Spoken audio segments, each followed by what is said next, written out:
I think the one thing that cuts through the noise on all of this and why it's such a glaring offense, not even the politics of it. Look, let's be adults. Cabinet positions and secretary positions for over there, those kind of postings, the prime minister, yeah, he picks them, but a lot of those he's told who to pick. The party has the apparatus is involved in that. There's a lot of internal politics to that. You get told who to pick for a lot of those things. You do not pick an ambassador of the United States if you're in the UK without the UK running that through whoever the admin in the United States is. That conversation happened. Let's be adults.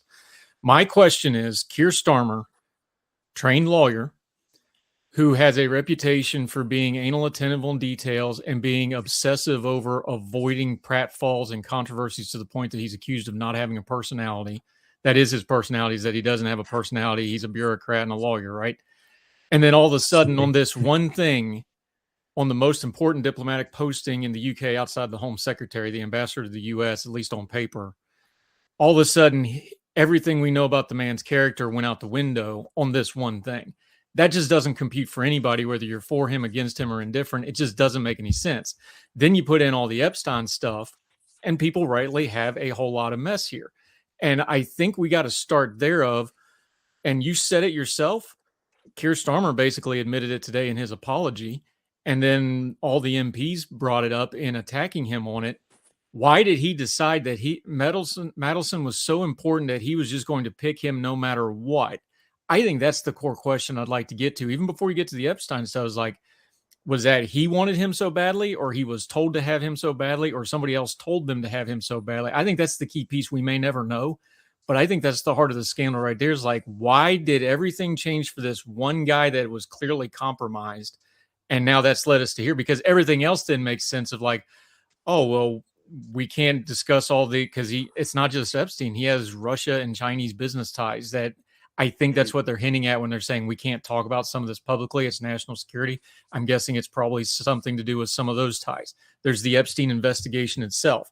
Remember, there's active Epstein investigations in the UK itself, not just the high-profile ones like Andrew, formerly of the royal family, and now Keir Starmer himself and Mandelson. There's other, in fact, active. All that is part of it, but all that falls into place. But we don't know, why was it him that was so important that they put him in this role and threw all the rules out the window for him? Yeah, I think, of course, the backdrop to this is that Keir Starmer is a pretty inexplicable prime minister. Like he repeatedly makes decisions that don't seem to make sense to anybody, even his own supporters, right? So that's kind of the backdrop. But I think there's two strands to this, right? The first is, Peter Mandelson is a figure with, understandably, given his history, lots of contacts within the Labour Party. And one of his key contacts was this guy called Morgan McSweeney, who I'm sure you've not heard of in America, but in Britain, Starmer's chief of staff or whatever. You don't call it chief of staff. What do you call it? Well, no, we do now. We do now. Okay. No, we do. This is a relatively recent thing. In the last 15 years, we started to call it that. We win again. But yes. Yeah, exactly. I mean, I know you follow it, so you're aware, but I'm sure most of your audience probably haven't heard of I googled it. I cheated, but go ahead. Right. But yeah, he was kind of Peter Mandelson's protege, in a sense, and he Morgan McSweeney, this is kind of masterminded Starmer's rise to power, did his leadership campaign back in 2020, ran the general election campaign, and then became his chief of staff. He's now incidentally resigned a couple of months ago over the whole Mandelson saga. But I think that's probably part of it. We may never know, but I suspect Morgan McSweeney would have had a lot of influence on the decision to appoint Peter Mandelson ambassador. And I think particularly when you have someone like Starmer, who, as you were sort of saying before, doesn't really have much of a personality or much of a presence, the people around him kind of build their own kind of presence and perhaps push it onto him.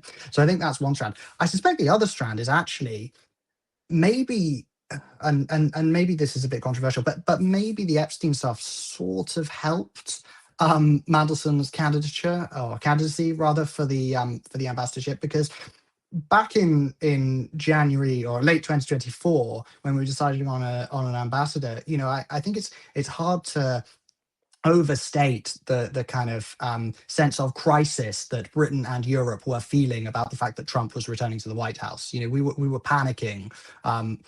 really intensely about that. And I think maybe